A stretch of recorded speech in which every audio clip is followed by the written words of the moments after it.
నమస్కారం గురుగారు. గురు పూజోన్మః. ఈ మహాలక్ష్మి గణపతి ఆలయంలో మనం గత 6 నెలలుగా మనము ఈ మహారుద్రం జరుపుకుంటున్నామండి. సో చాలామంది భక్తులకి ఏంటంటే అసలు ఎందుకు జరుపుకుంటున్నాము, దీని విశిష్ట ఏంటి, కొంచెం మాకు క్లుప్తంగా భక్తులు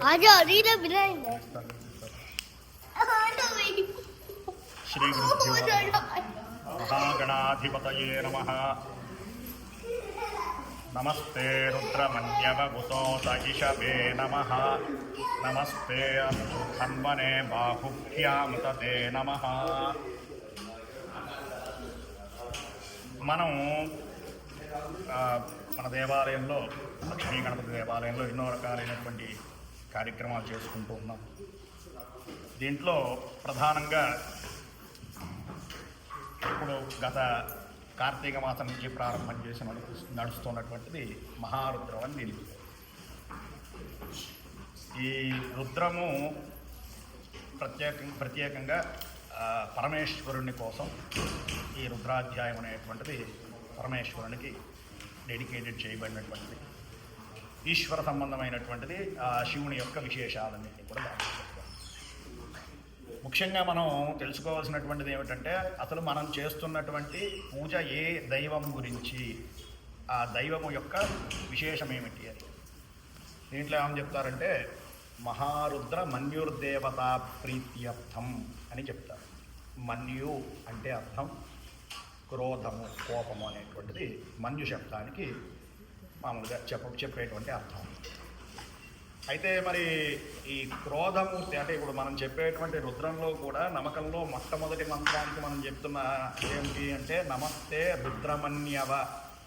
అంటే రుద్రుడిని, ఆ రుద్రుడి యొక్క క్రోధాన్ని, ఆ కోపాన్ని, దాని తర్వాత ఆ కోపముతో ఉన్నటువంటి రుద్రుడి యొక్క బాహువులను, ఆ బాహువుల్లో ఉన్నటువంటి ధనస్సును నేను నమస్కరిస్తున్నాను అనేటువంటి దాని యొక్క అర్థంగా ఉంటుంది. అయితే మరి క్రోధము, కోపం కదా, కోపస్వరూపంగా ఉన్నటువంటి ఒక విషయానికి మనం ఎందుకు దానికోసం మనం ప్రార్థన చేయవలసింది అంటే, ఇది ఎలాంటిది అంటే, ఒక మహమ్మారి వచ్చినప్పుడు ఆ మహమ్మారిని అంతం చేయడానికి సహజంగా మనం లోకంలో, ఎందుకంటే మనం అప్లై చేసుకుని మన లైఫ్లో దీనికి ఎలా అప్లై చేసుకుంటే ఎలా అవుతుందంటే, ఇప్పుడు ఉదాహరణకి కోవిడ్ వచ్చింది. ఏం చేశారయ్యా అంటే వ్యాక్సినేషన్ వేశారు. మరి వ్యాక్సినేషన్ అంటే ఏమిటండి అంటే, ఆ కోవిడ్లో ఉండేటువంటి ఏదైతే వైరస్ కీటకం ఉంటుందో దాని యొక్క శక్తిని తగ్గించి దాన్నే శరీరంలోకి ఇంజెక్ట్ చేయడం ద్వారా దాన్ని, ఆ యొక్క రోగాన్ని అలవాటు చేసుకునేలాగా చేస్తున్నారు. అదేవిధంగా ఈ క్రోధము, ఆ కోపము, ఇవి చాలా అవసరం లోకానికి. దీన్ని కలిగినటువంటి వాడు పరమేశ్వరుడు. అయితే ఏమిటి దానివల్ల, పరమేశ్వరుడు యొక్క కోపాన్ని వల్ల ఏమిటి ప్రయోజనం అంటే, దాంట్లోనే మనకు నమ్మకంలో ఒక చోట ఉంటుంది, విశ్వం పుష్టం గ్రామే అస్మిన్ననాతురం అని. చాలా శాంతముగా ఒక బంగారపు రాశి కనుక పోసి చాలా సంతోషంగా పక్కన కూర్చుంటుంది. అది అందరి చేత దొంగలింపబడుతుంది. మొట్టమొదటి ఎవడు దాన్ని అయ్యా రాసి పోసాడు బాగుందని చూసి నవ్వుకుంటూ ఆనందంగా వెళ్ళిపోతుంది. ఏం చేయాలి, దాని చుట్టూ ముందు ఘాట్లు పెట్టాలి, వాళ్ళకి ఆయుధాలు ఇవ్వాలి. అవన్నీ ఇచ్చిన తర్వాత మిగిలినటువంటి వాళ్ళందరూ వచ్చి, ఓ బాగుంది, ఇది బంగారం బాగుందని చెప్పేసి చూసుకుని వెళ్తారు, లేదు డబ్బు ఇచ్చి కొనుక్కుని వెళ్తారు, అంతవరకు. సో ఈ సృష్టి మొత్తాన్ని చక్కగా దాన్ని నిర్వహించడానికి ఆ కోపమూర్తి అయినటువంటి పరమేశ్వరుడికి నమస్కారము. ఇది మాకు ఎప్పుడు కూడా మాకు అనుకూలంగా అన్ని రకాలైనటువంటి సృష్టి స్థితులు ఇవన్నీ కూడా చాలు, ఇవి మాకు అనుకూలంగా ఉండాలి అనేటువంటిది ప్రార్థన. అటువంటి పరమేశ్వరుణ్ణి ఈ రుద్రంతో, శ్రీ రుద్రాధ్యాయంతో మనం నిత్యము కూడా ప్రార్థన చేస్తూ ఉన్నాం. అయితే ఇన్నిసార్లు రుద్రం చెప్తున్నాం. మహారుద్రం అంటే దాని అర్థం ఏమిటి అంటే, 1300 చిల్లర రుద్రాలు చెప్తున్నాం. 11 మంది కలిసి 11 సార్లు చెప్తే 121 రుద్రాలు, 121 × 11, అప్పుడు ఒక 1331 రుద్రాలు అవుతుంది. ఇన్ని రుద్రాలు చెప్తే ఏం ప్రయోజనం ఏమిటంటే ఊరికే దాన్నే వెనక ముందు చెప్తూ ఉంటే ప్రయోజనం ఏమిటంటే మంత్రాధీనంతు దైవతం అంటారు. ఇప్పుడు బాగా ఆకలేస్తున్నటువంటి పిల్లవాడు ఉన్నాడు అనుకోండి, వాడు తల్లిని ఒకసారి పిలుస్తాడా, అరుస్తూనే ఉంటాడు ఆవిడ పలికేదాకా. వీడి ఆకలి తీరి ఇమీడియట్గా ఆ క్షణం వాడికి ఆకలి తీరిపోవాలి, అంతే. వాడికి ఆకలి వేసినటువంటి వాడికి కోరిక తీరిపోవాలి. అలా ఇమీడియట్గా తీరిపోవాలంటే వాడు ఏం చేస్తాడు, కింద పడి దొరుకుతాడు, ఏడుస్తాడు, గోల్ చేస్తాడు, చేస్తాడు. అవతల వాళ్ళు వీడి మీద దయతో ఏడిస్తే దయ, దొరికితే ఇంక విసుగొచ్చైనా సరే పో, నీకేం కావాలో ఇచ్చేస్తాను రా అని చెప్పి అవతల వాడు అలా విసిగించాలి.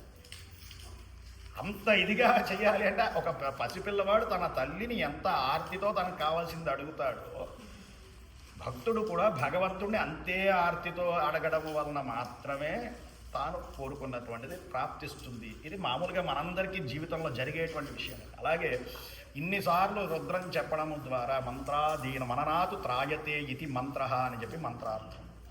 ఇప్పుడు కూడా ఒక మంత్రాన్ని 1కి 10 సార్లు చెప్తూ దాన్ని మననము చేయడము ద్వారా అది మనల్ని రక్షిస్తుంది అని చెప్పి మంత్రం యొక్క అర్థం.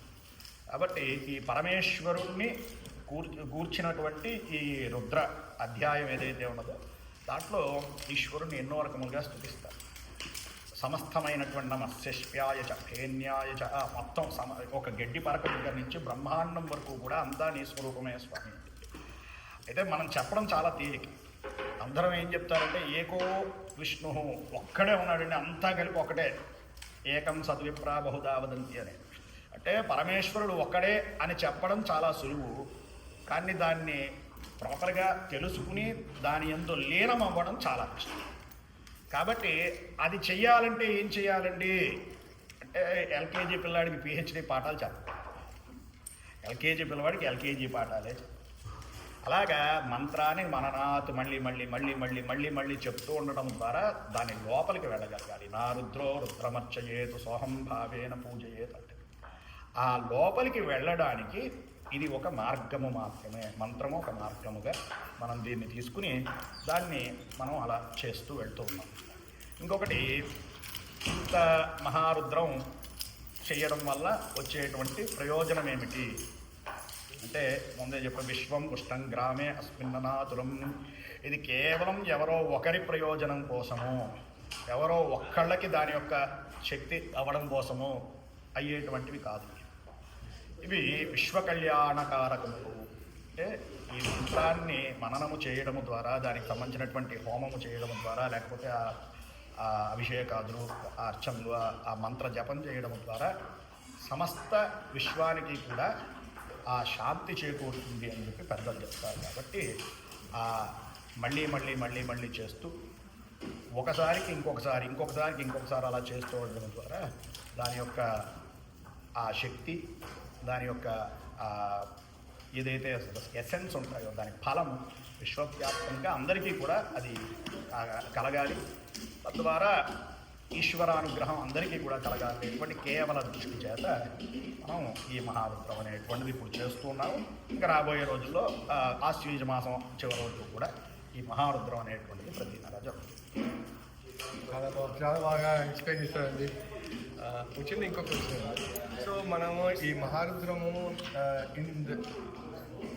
ఓల్డ్ డేస్లో ఎవరు చేసి తరుపుకోవద్దు అంటే ఇప్పుడు మనం జీవితంగా మనం సత్యనారాయణ వ్రతం గురించి మనం చెప్తే మనం ఏదో చెప్తాం ఇట్లా అందరూ గుర్తుపడ్డారు.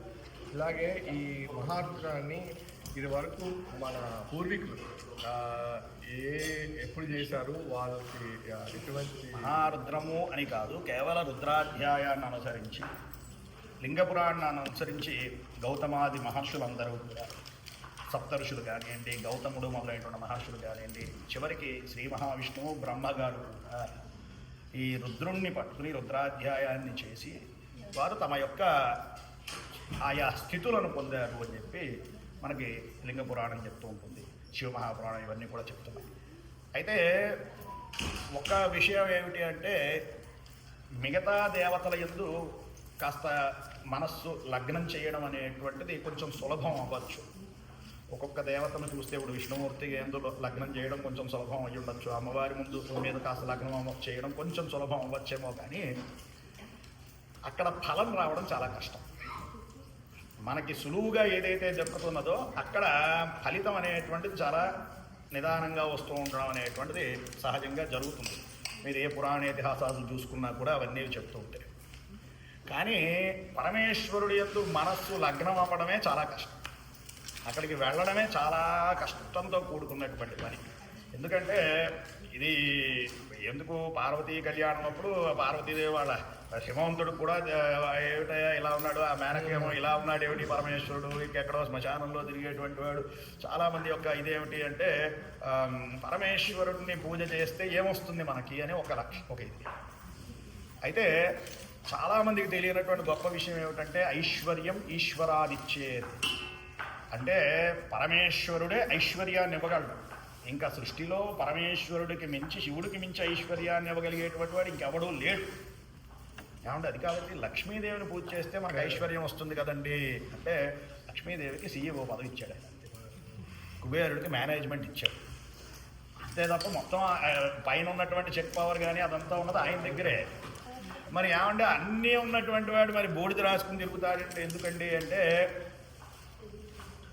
ఎవరికి అన్నీ ఎక్కువైపోతాయో వాడు అదంతా విరక్తి పుడుతుంది. అన్నింటినీ పట్టుకున్నటువంటి వాడు ఇంకా పూర్తిగా విరక్తుడైనటువంటి వాడు కాదు. వాడు ఇంకా దాన్ని కావాలి, దాన్ని అనుభవించాలనుకునేటువంటి అన్నింటినీ ఉన్నాయి, అన్నీ ఇంకా ఎక్కువైపోయాయి కాబట్టి దాని నుంచి విరక్తి. అటువంటి వాడు పరమేశ్వరుడు. కాబట్టి రుద్రాధ్యాయాన్ని ఆచరించి సాక్షాత్తు శ్రీ మహావిష్ణువు ఆయనకి సుదర్శనం ఇచ్చిందే పరమేశ్వరుడు. ఆ సుదర్శనం ఈశ్వర స్వరూపం, ఈశ్వరుడి యొక్క శక్తి కలిగినటువంటిది. ఆయన యొక్క త్రినేత్రం నుంచి ఆ సుదర్శనం వచ్చి పరమేశ్వరుడి శ్రీ మహావిష్ణువుకి అది ధారాత్మమైనట్టుగా మనకి చాలా పురాణ ఇతిహాసాదుల్లో చాలా విశేషాలు ఉన్నాయి. అలాగా ఈ ఈశ్వరుని యొక్క శక్తి, ఆయన యొక్క లీలలు, ఆయన యొక్క ఆ రుద్రాధ్యాయాన్ని కనుక ఏమిటి లింగాలు, ఈ పార్థివ లింగాలు అంటారంటే మట్టితో తయారు చేసి పుట్టమన్నుతో శివలింగం తయారు చేసి ఆ లింగానికి పూజ చేసి దాన్ని చిత్తజీవనంలో మళ్ళీ నదిలో కలపడం ద్వారా ఎంతోమంది మహర్షులు, గౌతమాది మహర్షులు ఎంతోమంది ఎంతో గొప్ప గొప్ప స్థాయిలు ఉంటుంది. ఇప్పుడు మీకు ఎక్కడెక్కడైతే శివలింగాలు ఉన్నాయో, జ్యోతిర్లింగాలు ఉన్నాయో, ఆ ప్రతి జ్యోతిర్లింగము కూడా ఈ రుద్రాధ్యాయాన్ని ఆచరించి ఆయా మహర్షులు కానీ లేకపోతే భక్తులు కానీ వాళ్ళు పరమేశ్వరుని సాక్షాత్కరింపజేసుకున్నటువంటి స్థితిలో అవన్నీ లింగ రూపంలో ఉద్భవించినటువంటివి. అండ్ ఇంకోటి చెప్పాను కదా, లగ్నం కాదు సహజంగా పరమేశ్వరుడి మీద. కానీ ఒకసారి పరమేశ్వరుడి మీద లగ్నం అయితే కావలసినటువంటివి ఏదైనా పొందడం సులభం, చాలా సులభమైనటువంటి. అందుకోసమే పరమేశ్వరుడు వెళ్తున్నాడు వరాలు ఇస్తున్నాడు అంటే మిగతా దేవతలందరూ ఒక్కదారి కూర్చొని జాగ్రత్తగా ఉంటారు. ఓహో ఈయన వెళుతున్నాడు, ఎవరికి ఏం కావాలో అది ఇచ్చేస్తాడు. ఫస్ట్ వెనక ముందు ఆలోచించకుండా బోలాశంకరుడు అన్నారు పరమేశ్వరుడు. అందుకోసం వెనక ముందు ఆలోచించకుండా ఏది పడితే అది ఇచ్చేస్తారు ఎవరికైనాను. సో ఆయన ఏది ఇస్తున్నాడో దాని తర్వాత కొంచెం జాగ్రత్తగా ఉండాలి అని చెప్పి శ్రీ మహావిష్ణువు పక్కన వెంటనే రెడీగా ఉంటాడట. సరే ఈయన వరాలు ఇవ్వడం, ఆయన వెళ్ళి మిగతా వాళ్ళని వ్యవహారం చేయడం అనేది. కాబట్టి ఆ ఈశ్వర తత్వం చాలా గొప్పది. ఆ రుద్రాధ్యాయం చేసినటువంటి వాడి ప్రతి ఒక్కడికి కూడా ఒక్కసారి రుద్రాధ్యాయం చేయగలిగితే అంటే అంత సులువు కాదు. మిగతా ఏదో విష్ణు సహస్రనామం చదవడమో లేకపోతే లలితా సహస్రనామం చదవడమో లేకపోతే మిగతా దేవతల యొక్క ఏదైనా విశేషం చదువుకోవడమో అలాంటి కొంచెం చాలా విశేషమైనటువంటి స్తోత్రాలు కూడా చాలా సులువుగా వస్తుంది. కానీ రుద్రాధ్యాయం అనేటువంటిది ఇది వేదం, కృష్ణయజుర్వేదంలో ఉన్నటువంటి పనం. ఈ రుద్రాధ్యాయం చెప్పుకోవడానికి, దాన్ని సుస్వరయుక్తంగా స్వరయుక్తంగా చెప్పడానికి, లేకపోతే ఆ చెప్పినటువంటి ఆ మంత్రం నేర్చుకోవడానికి, అసలు మొట్టమొదటి ఆ మంత్రం చెప్పడానికి నేర్చుకోవడానికే జన్మాంతరాల్లో చేసినటువంటి తపస్సు ఉంటేనే తప్ప అది సాధ్యమయ్యే విషయం కాదు. ఎందుకంటే మనం చూస్తూనే ఉన్నాం కదా, మన కళ్ళ ముందు ఉన్నటువంటి వాళ్ళందరూ చెప్పుకోగలుగుతున్నారా రుద్రం?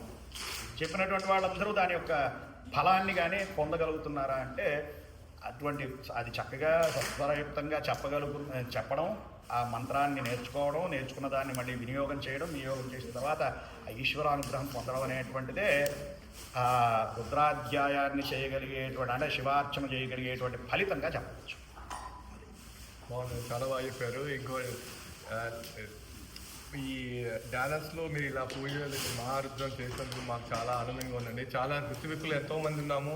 మేము ఏదో ఏదో పని చేసుకుంటాం, బట్ మీరు ఇలా ఈ మహారుద్రంలో పార్టిసిపేట్ మాకు ఆపర్చునిటీ ఇచ్చినందుకు చాలా చాలా కృతజ్ఞతలండి. సో మీలాంటి వాళ్ళు ఇలాంటి పూజ చేసిన వల్లే డాలర్స్ ఇలాంటి దగ్గర ఈ ప్రాంతాలన్నీ ప్రశాంతంగా ఉంటున్నాయి, ఎటువంటి క్రైమ్ ఎక్కువ లేకుండాను. సో ఇలాగే మాకు ఇలా మీరు ఎన్నో చేయాలని మేము ప్రార్థన చేస్తూ, అలాగే మాకు ఇలా భక్తులందరికీ ఇలాంటి అవకాశం ఇచ్చినందుకు చాలా చాలా కృతజ్ఞతలండి. శ్రీ గురుభ్యో నమః. ధన్యవాదాలు. నమస్కారం.